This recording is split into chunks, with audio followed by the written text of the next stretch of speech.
Hi,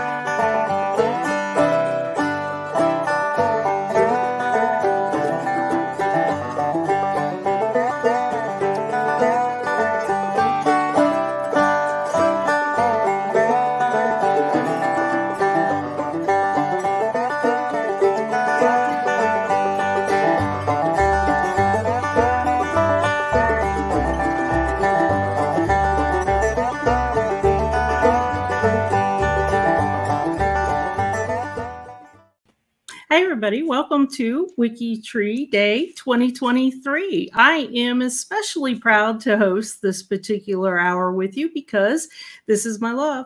This is the Appalachia Project, and we have two of our trusted leaders with us today. We have Tabor and Erin. Hi, ladies. Welcome. Hi. Hi. I don't know, you guys can probably see we have great smiles on our face because this is just not my love. It's all of our love. And I guess should we just get it out right at the beginning and say it? Biscuits. Biscuits, yeah. And I will let you guys know. Tabor will give you a little bit of hint of why you see biscuits said a lot through WikiTree in just a few moments. But let's go ahead and tell you a little bit about the project before I turn it over to Tabor. So the Appalachia Project is fairly young. It's fairly new to WikiTree. We've been around almost 2 years, or excuse me, yeah, almost 2 years, I think it is. And the reason why I kind of started it on a simple little space page is it's something that I research. It's an area I research: the people, the cemeteries, the culture. I am from Appalachia. I currently live in Appalachia. I have lived well outside of Appalachia as well. So I want to make sure that everybody knows that the Appalachia Project is really about the rich culture and the people, and we document it. We document all the way through. We have a lot of people that come to the area that very beginning of time. They immigrated in, and they're still doing so. So let me give you a little bit of information about how to join. Like every project out there on WikiTree, there's a box on their main project page. And just like that, we have ours as well. There's an Answer Our G2G welcome post, and we are actually nestled underneath the United States Project. So when you join Appalachia Project, you will get a badge with the United States, which seems to make sense. We are in the United States. I just want to let everybody know that when you do click on this link, you will go to G2G. Make sure to please read the information that we posted up on how to join. The reason is because we have our team actually separated in to different Appalachian regions. You're free to join as many regions as you want, or scattered bit of regions you want, but we do ask that you join a regional team.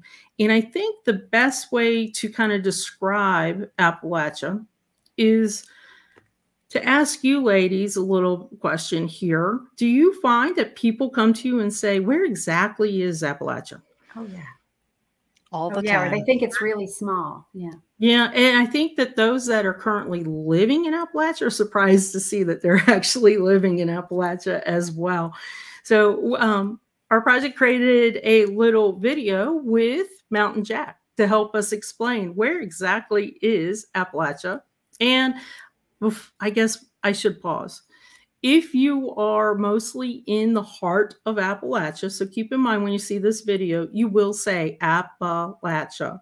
Now, there are some that will say Appalachia, and that's fine too. We find that most of those people are way down in the south or way up north that say it that way. But the core group, most of the inhabitants will say Appalachia.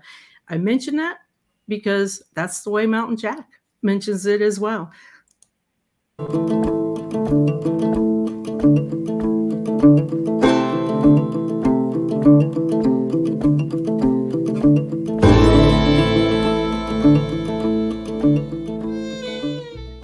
Although Appalachia lacks definite physiographical or topographical boundaries, with the area being defined in 1965 based on economic need versus cultural parameters, it is generally accepted that there are 5 regions: Northern, North Central, Central, South Central, and Southern. The region is not the same as the mountain range. These are 2 different topics. Appalachia is a 205,000 square mile region that follows the spine of the Appalachian Mountains from southern New York to northern Mississippi. It includes all of West Virginia and parts of 12 other states: Alabama, Georgia, Kentucky, Maryland, Mississippi, New York, North Carolina, Ohio, Pennsylvania, South Carolina, Tennessee, and Virginia. About 23.6 million people live in the 423 counties of the Appalachian region, with 42% considered rural. The 6 physiographic provinces that in whole or in part are commonly treated as components of Appalachia are Appalachian Plateau, Allegheny Mountains, Ridge and Valley Appalachians, Great Appalachian Valley, Blue Ridge Mountains, and Piedmont. Genealogy in Appalachia. Appalachian culture is a way of life that dates back to the 1700s, when Europeans began immigrating to America in greater numbers. Although it started in the states of North Carolina and Virginia, the culture spread quickly to other states after the Revolutionary War, as settlers began to explore outside the original 13 colonies. Genealogy and finding accurate sources can sometimes be a challenge in the Appalachian areas due to the distrust many residents have of outsiders, as well as courthouses being burned during the Civil War.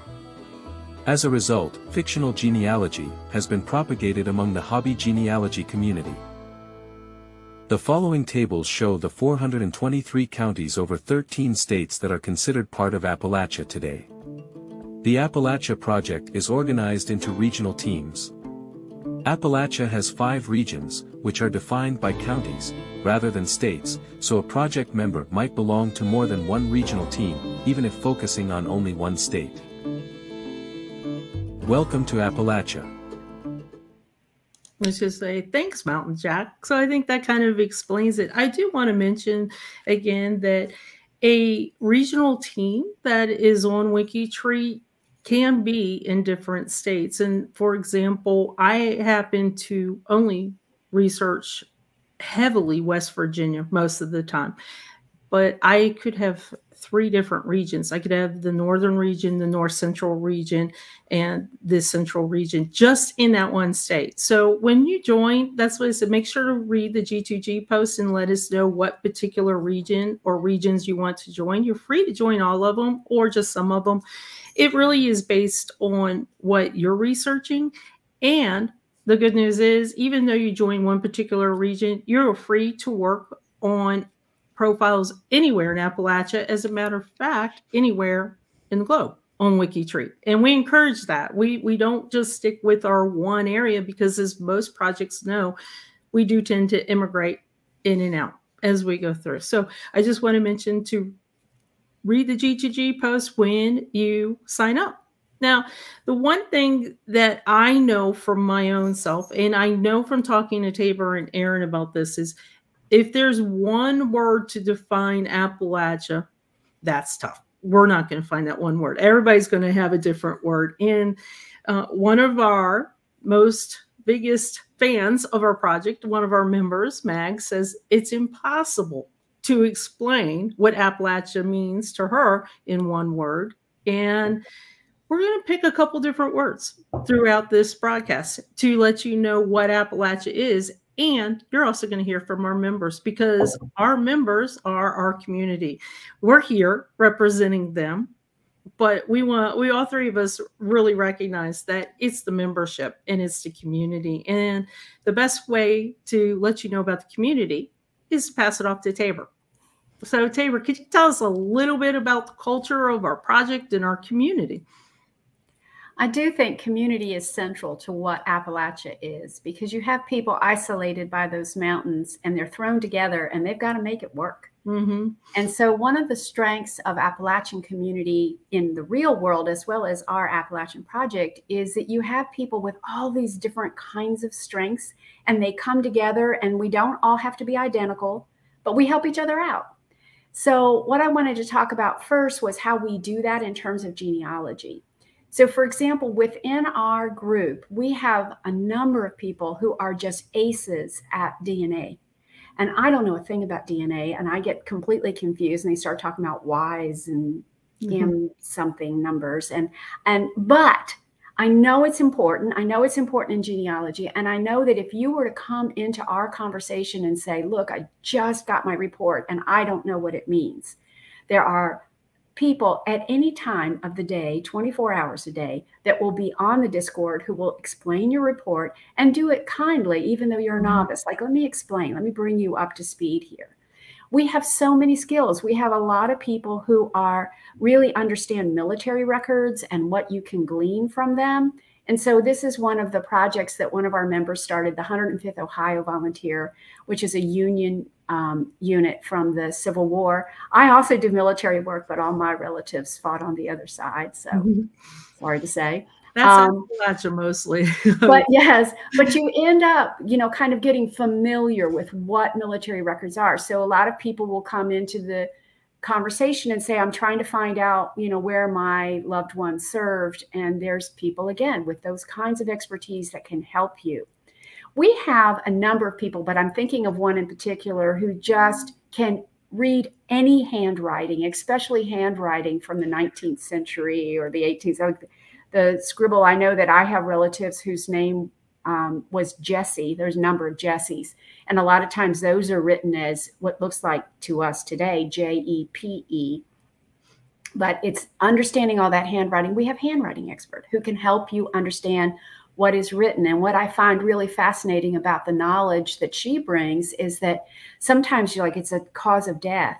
And she will not only be able to parse out what the letters mean, but she'll tell you, oh, back in the day, that's what they used to call pneumonia. But she'll understand. So the history, the culture, that is something that we all have. And we have different parts of it. But there's so much connection to local history and local culture. We have people in the project who are from Ireland, but a lot of people in Appalachia are from Ireland or Scotland or Wales. So having that expertise of I can look up those records for you is amazing. We have people in our project who are involved in various genealogical societies. So they might have connections through that to information that would help you with your tree. We have a couple of people who are in the Kentucky Genealogical Society, and they're taking courses through the society, but they're willing to share what they're learning with the rest of the group. So we're kind of all benefiting from that membership. I love that. I love I know. And people in this group will help you with anything. I have had people offer to go to a graveyard that no one they know is buried in to take a picture because I need the picture, right? Or to drive an hour to a family search center that has a record you're looking for, even though for you, this would be an expensive enterprise of cross-country travel. In fact, saving money because we're all in this group together is really nice. A number of us have subscriptions to like newspapers.com or Fold3 or some other site that has great resources but costs money to join. So people will come to the group and go, can anyone find this for me? And we'll go look it up. In fact, it's one of the things that I'm nearing retirement. I can't wait to retire because I get on the Discord and we have a separate channel on our Appalachia Discord that says help wanted. And someone will say, can you get this on newspapers.com? And I'm like, I'm going to help. But I'm telling you, if you don't get there in the first 15 minutes, it's done. Someone. You are right. You are right. And I have this and I want to help, but I can't. So once you got to be quick. And I'll say too that Aaron, we also would have a SimCat creator. So if you needed a cemetery category, Aaron would be on top of it. And I would rush too. And I'd be like, the category needed, and people will get in there, and those categories just fly out so quickly. So it's a sharing of resources. It's a sharing of expertise and knowledge, and I think that's a big part of what a community is. And our community is obviously where our hearts are in those mountains, but we go everywhere. So we will join a rock and we will rock you. I mean, like we will start talking in our own. We actually have a rock channel in our Discord where we start talking about what are you finding here? And can you help me with this brick wall? And so when you get a bunch of Appalachians behind your project, We worked on that USS Arizona project over the weekend of Memorial Day. And I mean, I don't know the numbers, but I think we really cranked out a lot. But the camaraderie and all of us helping each other, like find things and solve problems, is just amazing. So that's our genealogical community. We also have a thon team. So we do Source-a-thon and Connect-a-thon. And this is our team page. You can see I have my team mug that matches the page. And that same spirit of we're all in this together and we're helping each other is a part of the way we run our thon team. So if you are on an Appalachian Roots team, and you don't have to be a member of the project, I think, to member the team, you can join the team. Correct. We don't care if you do one thing or 1,000 over the course of that thon. We are just so excited to have you, and you are a part of our community, and you're part of our conversation, and we're just glad to have it. And it's a wonderful team. It brings that Appalachian spirit to the larger WikiTree community. A lot of what we do, though, happens on Discord. So I want to tell you a little bit about Discord. It is on Discord that we talk about, you know, hey, can someone help me read this handwriting, or can you find this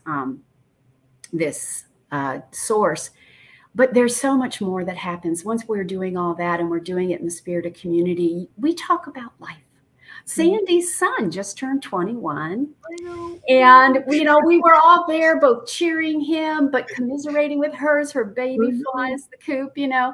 So just all sorts of life events happen, and we rally around. We rally around people that are having medical issues or family struggles or whatever. But we also celebrate when people do wonderful things, and we're there to talk about that. So we talk about everything in the same kind of community spirit that we talk about genealogy. We have a crafts channel, and we share the little crafts that we make. Somebody just 3D printed a chicken, and they're painting it as a gift for their mom. And we're all watching this and cheering her on. And crafts is Appalachia. It's very Appalachian. Lots of crafts. Quilt and knit and crochet gets put on that craft channel. But we also probably talk about food more than anything. And when it comes to food, you know that the food we talk about the most is biscuits. And the biscuits really show our community too, because like you introduced me, Sandy, to the idea of tomato gravy on biscuits. I do sausage gravy, or people do apple butter, or just butter and jam, or all sorts of things. So, and I tried on my biscuits, I tried clotted cream once because John from Ireland mentioned clotted cream. They do over there. Yeah, they do that over there. But we'll try anything.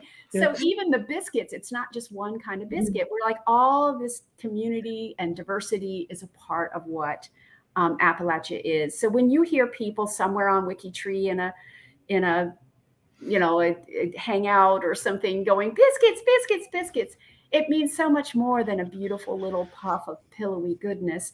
It also means, you know, that community spirit. It's kind of our cheerleading word. So it really come join us. We'll give you good biscuits. You'll have fun. It really is. And I'll tell everybody now that Tabor did mention Discord. And if you're nervous about Discord, scared of Discord, and unsure about going on Discord, reach out to one of us here, because we will help you get on Discord. It is so easy. It's brilliantly easy. So easy. And you're missing the core of a family and a group of genealogists that celebrate Appalachia and elsewhere and all over. So definitely, if you are nervous about Discord, definitely reach out to one of us, because we'd love to have you. Discord for Appalachia is pretty chatty. You won't get bored. And if it's a quiet day, then everybody must be sleeping off those biscuits, because it's really rare that we are not quite. And as Tabor mentioned, we have different channels. So if you need help researching, reading the will, as Tabor mentioned, if you just have a brick wall and you want some of us to work on it, then we have a channel for that. We have a channel for rock. We have a book club that we also have. So there's lots of opportunities to talk and chat with others. And sometimes you just want somebody to reach out to. And I think that's what Tabor mentions when it encompasses everything she said, is that community. And that's where we start. That's where Appalachians start. We don't know any other way. That's where we start. And I think, Tabor, if you don't mind, I'd like to hijack the end of your presentation here and show off our members. Oh, yes. Our wonderful community. Go. So this is actually, we did a call to action. We gave everybody literally about 24 hours to give us this little bits of their life. And we put it together in a video, because even though we are here talking about our favorite project, we are only representing the people you're going to see on this video. So enjoy.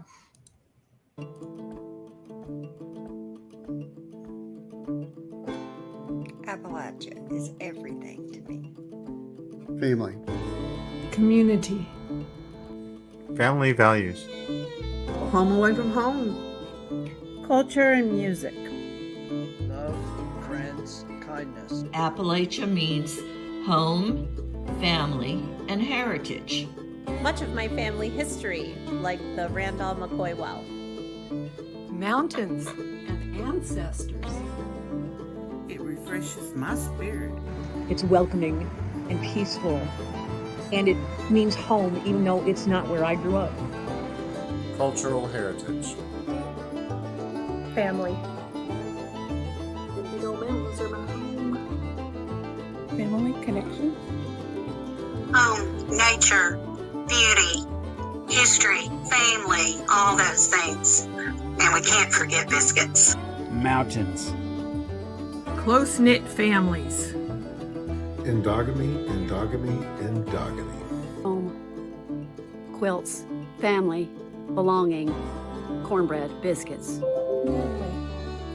The majesty of the mountains draws you in, but the resourcefulness of the people and their lives and stories really hold your heart. Heritage, culture, and family. Appalachia is a place where people came from the East to live, to build a better life. Traditional crafts. Mountains, bluegrass, biscuits, and Dolly. Maryland, my Maryland. It almost happened. West Virginia. Coal miners, my moonshiners, and ask for my smoker, my forge on. Take the girl out of the country, but you can't take the country out of the girl. Home. Family. Where I went to school. Go EKU. My granddaddy, Clee Hunt. Pine trees, bluegrass music, and old-time gospel. The mountains are calling, and I must go. Appalachia to me means it's welcoming.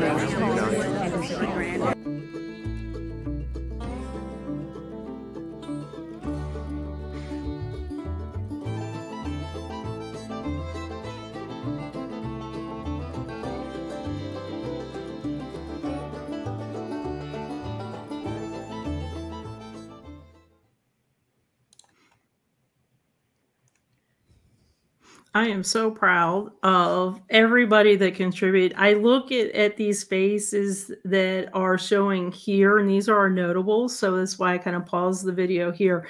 And I look at these notables, and they're so important to us, and they are part of our culture. But I got to tell you that all those faces that you saw before those notables, they're notable to us. So all our members are very notable. And I'll get a little misty because I love all of them. You know, we're family. We don't always agree. We agree to disagree, though, and we agree to kind of look at the facts and dig in and see, okay, I was wrong, you were right, or okay, I was right, you were wrong. But that's family. That's where we're at. So I just wanted to point out that everybody that's watching this part of the project, thank you. Thank you for making this project what it is today, because without you, it would still be just a tiny little space page out in the middle of nowhere. So I just wanted to say thank you. And this is a great transition because Erin has worked so hard on our notables. She has done so much work on the notables for Appalachia. We had a challenge that we wanted to get so many notables for the project. And then just because we had them, we need to make them really great. And if you look at this page, these are some of our pretty heavy hitters, wouldn't you say, Erin? Yes, definitely. we have musicians, we have folk artists, we have authors, just a lot of recognizable faces there. And we, it's really cool too, because there's activists as well. And if you look at the top left, just real quick, for those of you that need to understand a little bit more of how Appalachia was named and the locations were named, Mr. Cradis Williams is Mr. Appalachia to us, and he went to the federal government and not only kind of helped explain the culture, but how to say it to the federal government. So that kind of cracks me up. And right smack in the middle is Wilma Dykeman. She is sometimes known as Mrs. Appalachia because of her writings. And, of course, we got Maybelle Carter and Daniel Boone. We've got it going on in this project. So we've got a great bunch of notables. And Aaron is going to show us some that you might not have heard of before. But before we get to that, we do have some rules, don't we, Aaron? Yes. So when we have notables in the Appalachia Project, we have to submit them via a form. So in addition to having the normal rules of WikiTree, the notables for Appalachia have to be a person whose work or life was specifically remarkable and pertaining to Appalachia. So not just somebody who lived or died there, but someone whose work can specifically be tied to representing the culture or being instrumental to developing Appalachia. We also do not include Native Americans under the blanket of Appalachians. There are some exceptions, but you won't see the Appalachia sticker on a Native American profile. And I will say just real quick, if there is an exception, it's because the profile manager and the Native American Project came to us. But as a general rule, we want to be respectful, and they can come to us, and we would be happy to include them with an Appalachia sticker or manage. Just want to point out that this is for notables, means that we also are co-manager on this particular profile. If you would like to know more about our stickers, please reach out to us, because they are a little different. They can get a little complicated, and we didn't want to go into that. But I would rather spend time on the notables that Aaron's picked, and she's picked some really, really good ones, some of my favorites. So the first one, Aaron, is John Ely. So Mr. Ely is considered the father of Appalachian literature. And he has so many long distinguished, if you saw his categories, there are a lot of things that he did in his life to be notable. He's a veteran, in addition to being an author, but he was known for his historical fiction. And a lot of that has to do with desegregation, and specifically in the area of, within Appalachia and North Carolina. And his daughter is also the actress who was in Pride and Prejudice. I know the original BBC version. So I'm such a fan. I'm a fan of John, and I'm a fan of his daughter, Jennifer. So if you've seen that original BBC version, then you know who Mr. Darcy was dating his daughter, married her. Yes. We have so many notables who you'll just see the entire family group of. We have the Carter family, the Hatfields and McCoys. We have so many that will be notable parent, notable child, and they all had a piece of the pie in making Appalachia what it is. Isn't that cool? Sometimes with notables you just think, oh, it's just this one person, but no, their family were achievers. So let me move on to who's next. This one's a favorite too. And Aaron has done a lot of work on Miss Rebecca. So Rebecca Caudle Ayers is an author, and she was actually the first children's author inducted into the Kentucky Writers Hall of Fame. And her books were both, if you're familiar with children's authors, the Caldecott and Newbery honors. And she was describing Appalachian pioneer life to children. And she was the first in her family to attend college, and from there went on to get her master's. And, you know, coming from Harlan, Kentucky, and not being a family of great means, you know, she was able to go to college and have this career as a writer where she brought Appalachia to so many children. You know, just using her life experience and sort of conveying what it meant to her to be an Appalachian. And I wanted to share a quote from her memoir. Doors in the houses of my Appalachia were never locked against friend or stranger. The people found their pleasures in the simple things of life. They possess a kind of profound wisdom characteristic of those who live close to nature, who walk in step with nature's rhythm, and who depend on nature for life itself. And I thought that that was really well encompassed, you know, how a lot of us feel about Appalachia. And, you know, it's a big place, small town feel. It really is. And doors are always open. Yes. You're right.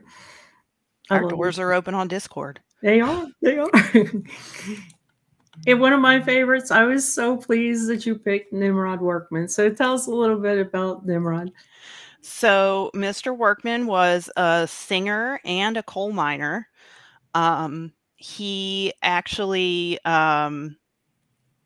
did a lot of the ballads of the British lords and ladies and the Scottish wars that had been passed down through his family, and was a recipient of the National Heritage Fellowship for the National Endowment of the Arts.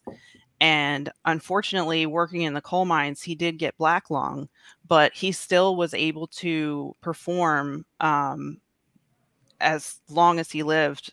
He still tried to share that style of Appalachian ballads that were specific to the region. It came from, you know, the immigrants that came here and settled, and they brought that piece with them. And because they were geographically isolated, it sort of made its own little pocket of special music that was able to preserve a lot of those very, very old traditions in music. I love Nimrod. And then Eliza. So Miss Obenshain wrote Aunt Jane of Kentucky, and it was a piece that actually was recommended by Teddy Roosevelt. It was about an older lady who was very outspoken and, you know, just living in the rural South. She had sort of a aged wisdom, and President Roosevelt was speaking of the book and actually said, "I cordially recommend the first chapter of Aunt Jane of Kentucky as a tract in all families where the menfolk tend to disregard the rights of their womenfolk." And I just think that that is amazing, especially in the period when she was writing. This was really stands out. And a lot of people think of the lives of the people of Appalachia, and unfortunately there is sort of a narrative of hard luck and despair, and that's not really, you know, she was able to take that and sort of turn it on its end and say that's not, you know, it may be some of our experience, but it's not who we are. And so that was why I really wanted to include her here. And she was also a suffragette. Yeah, Sue is amazing, and you're right. For this time period, way ahead of her time with the Yes. writing of kind of equal rights. Okay, in Hobart. All right, Mr. Smith was our Appalachian virtuoso. So he was into many different types of music as a folk artist, and he played the violin, he played the piano, he played the organ, he was a harmonicist, he was a guitarist, he was a fiddler, he was a banjoist. And there is a great quote of his that is just my favorite. It just really captures his spirit, I think. I can play anything except a car bumper and a barbed wire fence. He really, would grab up anything and make music with it. And that really, I think, captures the spirit of, we take what we have, we start where we are, and we do what we can with it. And Appalachian music in the 1920s and 1930s was a key influence on bluegrass, country, and even rock and roll. And as late as the 1950s and 1960s, there was the revival of American folk music. And so many of these artists we have as our notables, they really help to take the lives and experiences of the people and convey that through their music. So we maybe then transition on to one of our favorites, and one that I'm sure everybody knows. Absolutely. Could not leave out Dolly. No.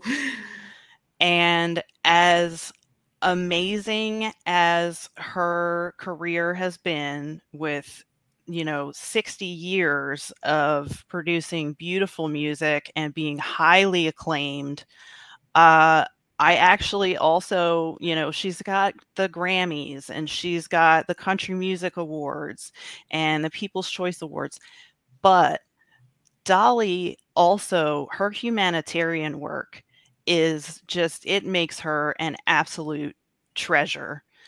And she has, she provides reading material for children in Appalachia. You can sign up and she'll send books to your child, so that so that all kids have something to read. She came from, again, not great means, was a family with a lot of children, and coal miner. And she just, found that she had this gift and had to share it. And then, in what she had earned for that, she was able to share so much more. And she also has brought so much tourism to Pigeon Forge in Tennessee, with the Dollywood. And people can go there and really experience, the feeling of Appalachia, and, the beautiful vistas, and just everything that we love about it. She has really brought to light and said, here, this is what you want to come and see. I do think that one of the things that is really fabulous about her is, when sometimes people make it in the big time, they forget the raisins, per se. And, a phrase that we like to say in the South. And she did not. She, like you said, instead, she created a whole atmosphere, an amusement park in a town that was really, just a town. And now it does bring a lot of income into East Tennessee based on just one concept, Appalachia. Yes. Just Appalachia, and people go there. I mean, I have been, if you've been to Pigeon Forge, a certain way you go. There's one way in, one road, and you're in a long line to get in and out. But the Smoky Mountains, those are love. So when it was burning down a couple of years ago, she was, when she donated the money to help rebuild, what doesn't say is she was constantly feeding the firefighters and the Red Cross. members and giving money there. And that was anonymous. You know, it did come out, but you don't hear about all those things. And to me, Dolly kind of encompasses a very, very typical Appalachian. We will give you everything we have. If you come to our door and we have 2 biscuits and, you know, we've got a family of 5 and you have a family of 5, somehow we'll make a meal out of that. So we will give it to you guys. And that's kind of the way we attack our genealogy here on WikiTree. If you have a brick wall, if you have a challenge, if you have something that you're working on and you're not sure, we attack it and we try and help you figure it out, and in a way that we have fun with it. You know, we laugh and joke through it, and we have a lot of fun with it. So I was thrilled that you include Dolly. I mean, how could you not? It's just so perfect, right? Yes. So awesome. The next part that we want to talk about is the projects related to Appalachia. So we know that we have people that are our ancestors, and that's how we all got started with this. We all got started documenting our ancestors. I will tell you that Tabor does a tremendous amount of work in North Carolina, with not only just with your ancestors, but you'll go to cemeteries and grab all the ancestors and all the people around them as well.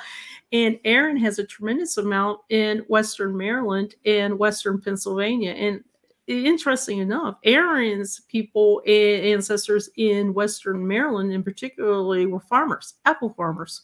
And we know this because we did the RAWK, RAWK for Aaron earlier this year. And that's how we found that out. And coal miners as well. Some coal miners up in the Western Pennsylvania area. But we have some projects that we also bring into our project to make it interesting. But I would say almost everybody has a topic that brings them to Appalachia beyond their ancestors. And I want to just talk about a few of them.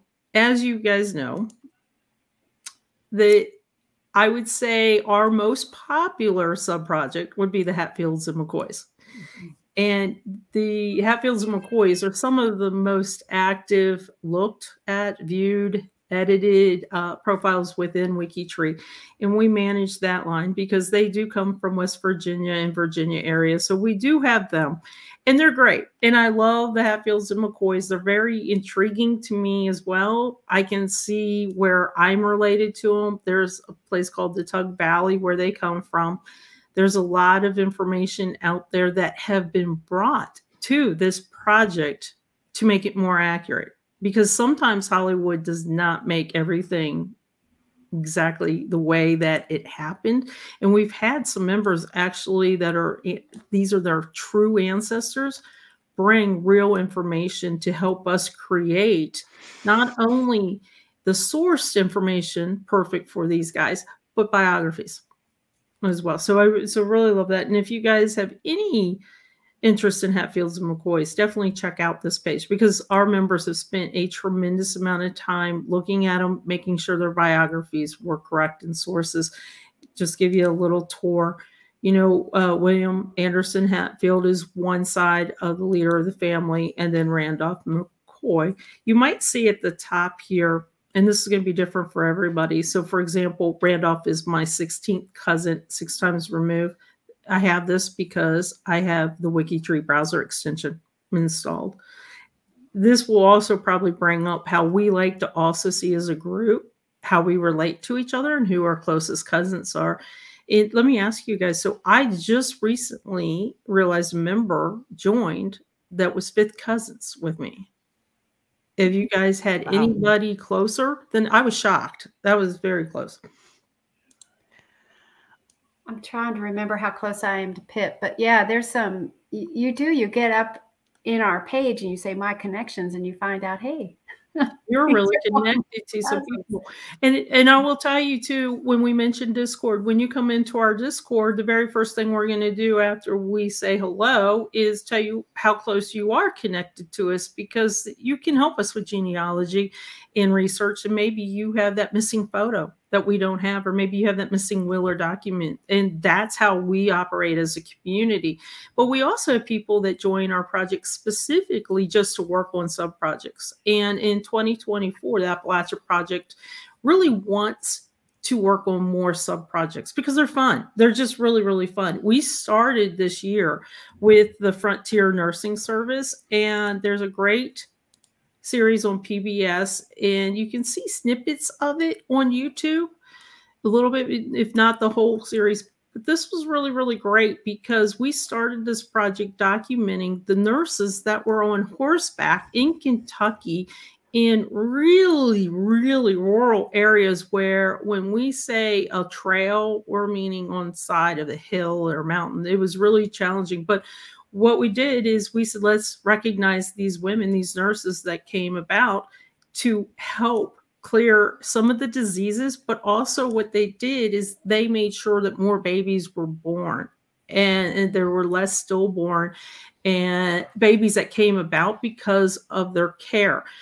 Babies lived longer because of their care. They taught certain skills to the moms, and mostly cleanliness, as well as make sure you use the correct water. Sometimes, you use the water that's near the creek near you. This was a really fun project. I know, Aaron, you worked a lot on this one. You actually, I think I started it and convinced everybody to join, and you and Karen worked a lot on this one. So I appreciate that. Mary Carson Breckenridge was the lady who started this particular service. And like I said, most of them were on horseback. This was not an easy one. Another one that Tabor mentioned, and I just want to bring it up again because this member, Catherine, has done so much work with the 105th Volunteer Infantry. And as Tabor mentioned, there are people in our trees on both sides. We have a lot of work, and also it's not just about the Civil War. Although the Civil War pretty much was all over up and down Appalachia, we do have other programs that we're working on, including one that we just kind of started. This is literally brand new, hot off the press, and that's the Mountaineer Military Museum. This is a small museum that had a dream and a goal of recognizing all the service people from the state of West Virginia. And if you see, it says a promise made that would not die. What happened is Ron McBaney went to war with some of his friends. He's the only one that came back alive. And what he did is he made a vow. He made a promise that somehow you will be remembered. You're not just going to die somewhere outside of the United States and not be remembered. This museum has over 1,300 photos. It's a fabulous little museum. 1,300 photos documenting the people from West Virginia that have served. And so what we're trying to do is work in partnership with them to give profiles, genealogy, and full biographies to these people so they can also be remembered elsewhere. When you go sometimes to a museum, I know you guys probably have, you go to a museum and you see a picture, and I know for a fact this happened recently to Tabor. You went to a certain Appalachian museum, and there was a picture of a woman. And what did Tabor do? She came on Discord and said, can somebody check to see if this profile is on WikiTree? Because if not, I'm adding her. So that's kind of what we do. Turned out to be a cousin. Was it really? Oh, how great is that? So that's kind of what we do during our travels. We find these pockets of information and people out there, and how we can join together, again, a community within and outside, of WikiTree, that we can partner together. You will find, as Tabor did, that as you start to add these profiles, somewhere they're in your tree. Somehow you're related to them. So that was something that I thought was really interesting, how we can bring to life a photo with the sources in the biography. A couple other ones that I want to mention, that if you are familiar at all with Appalachia, these are ones that you will probably already know.